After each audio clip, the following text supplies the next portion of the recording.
In this video, I just want to discuss with you atomic Serengeti. The reason I put Serengeti is that atomic speciation, as I will try and show you, is exactly the same as the species of animals that you observe in the real Serengeti. There's Kilimanjaro, there are the animals, lion, zebra, etc. Grass, plants, birds, animals and trees and everything else. Their relationship with one another is identical, but the atomic relationships with one another to form compounds and molecules later. In a way, before I even start, this is what you should expect it to be, because these things are made up of these atoms, and therefore their behavior should not be any different than the behavior of the atoms themselves. Unless, of course, you like intellectual masturbation, and that means the making and solving of unreal puzzles just for the sake of feeling good about yourself. That you've done something intellectual.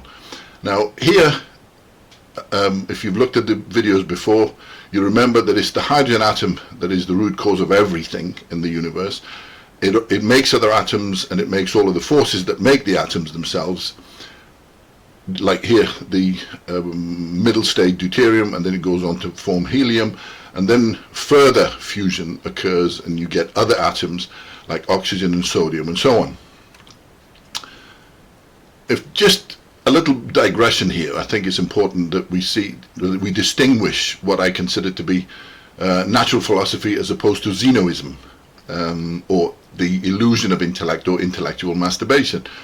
Zeno was the guy that in Hellenic Greece came up with this hare and the tortoise race, in which he said that every time the caught up with the tortoise, he'd moved on by half as much, and so he never caught him and so on. And the idea is that you should sit there and contemplate what the problem is and come up with a solution. But the first and foremost thing to notice here is that this is Zeno's universe. This does not exist. This is not real. He's just made up a puzzle. This puzzle is no different than Jonah of the whale. If you really wanted to, if you were a biologist or natural historian, you could sit down and try and work out how it's possible for Jonah here to be swallowed by the whale, and how long could he survive, the digestive juices, the amount of air pockets inside it, and so on and so forth. But of course, these are puzzles. These are not real. And to waste time and pretend that we've done something real and have made a contribution to reality and to philosophy is a mistake. This is just intellectual masturbation. Another good example of this is, they're everywhere, by the way, especially mathematics is full of these things, because they make false assumptions, and I have tried to explain this in previous videos if you want to have a look at human mathematics and so on. This is a puzzle by the mathematician Bertrand Russell. He was also known as being a philosopher. That, I believe, is debatable. He may have been a mathematician, but as a Socratic, especially as a Socratic or visual philosopher, I think there's a lot to be desired. Just take a moment and look at the nonsense that he comes up with here. He says that in a village, the barber shaves all of the men that do not shave themselves. Right? I'll repeat. In this village, the barber shaves all of the men who do not shave themselves. So who shaves the barber? Now, according to him, it can't be the barber, because he only shaves men who do not shave themselves. If this is some kind of linguistic nonsense that you want to waste your time with, okay. But in reality, this barber either has a beard or he has not. If he has not, then he either shaved it himself or someone else did it for him. My point is, that is the reality of the situation. If you constantly confuse reality with nonsense, with the illusion of intellect, then this is where philosophy becomes alienated to a point where it is now. It bears no resemblance to what Socrates would recognize. It has become something of elitist, groupist, of a bunch of completely detached from reality people who think they're geniuses sitting around contemplating abstract nonsense subjects. This is the land of Shrek and Fiona, all of this. It is not philosophy. By land of Shrek and Fiona, I mean it's made up. When you make something up, then there is no limit to what is possible. But in the real world, the limits are set by the laws of physics, and that's my point. So Oh, sorry, that's just my attempt at humor. I will say this only once. What I'm saying here, and this is actually quite important for you to distinguish between gravity and alienated gravity. I think I said it in the previous video, but hydrogen is like a vacuum cleaner that's made by itself. It comes from the atoms of hydrogen preferentially forming a hydrogen molecule, and then subsequently the congregation gets bigger and bigger as more and more hydrogen atoms bond to this congregation, and you get lattice pressure and gravity increases. This is where gravity comes from. But the motive of gravity is to simply squash hydrogen atoms together. In other words, so if we were looking at a purely gravitational congregation of hydrogen atoms, in this particular case, we would count them as 4. There are 4 hydrogen atoms.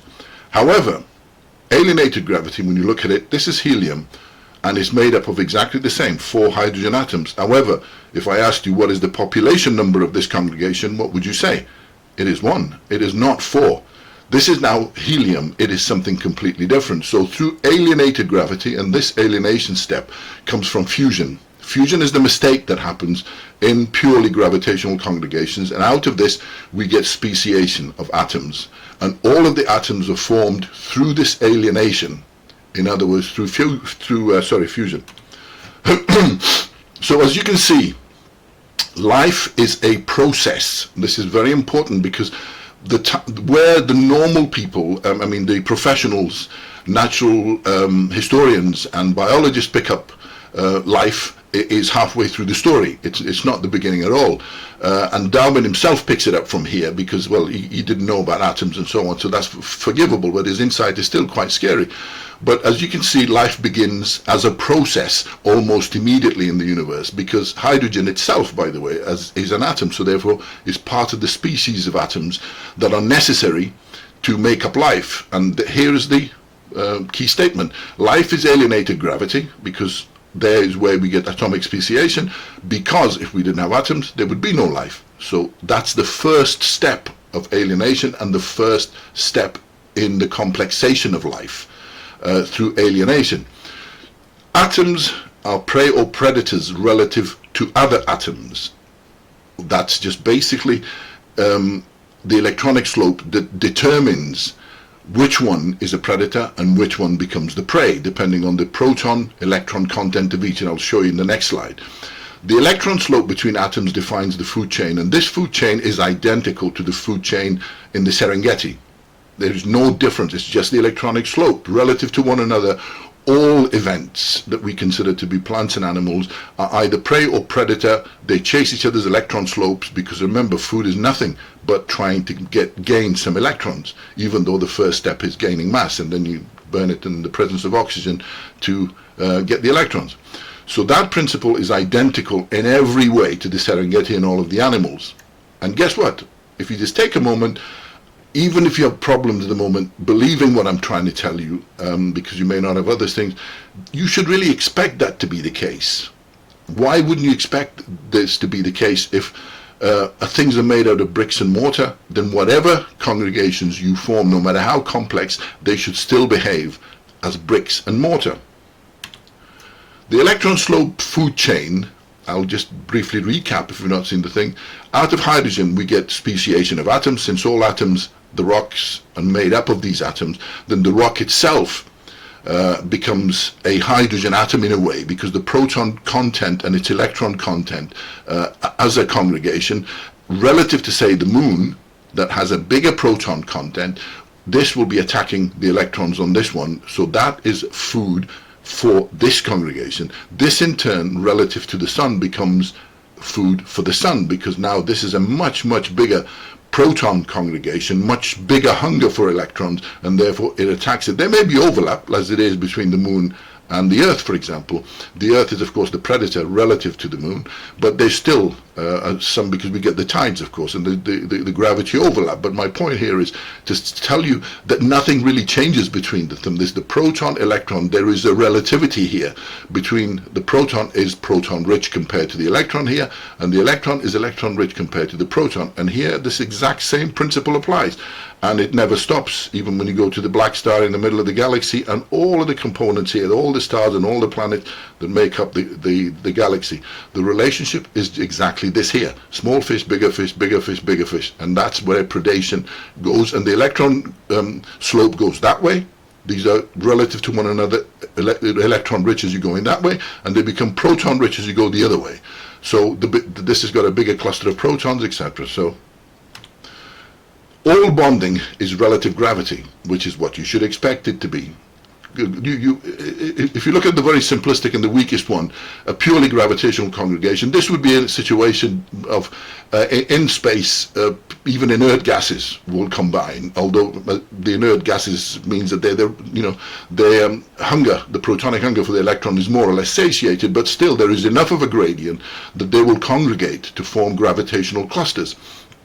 As we go this way, the protonic hunger relative to the other one increases, and we have the van der Waals forces, then the hydrogen bonding, covalent bonding, and ultimately ionic bonding. All of these, as we go through this chain here, the proton relative to the other proton becomes much bigger, and therefore it rips its electron. When we get to this point, the ionic bonding, it's almost exactly as this relationship here, where the lion is going to rip the zebra apart, which is what has happened in this particular case. It just ripped off the electron completely.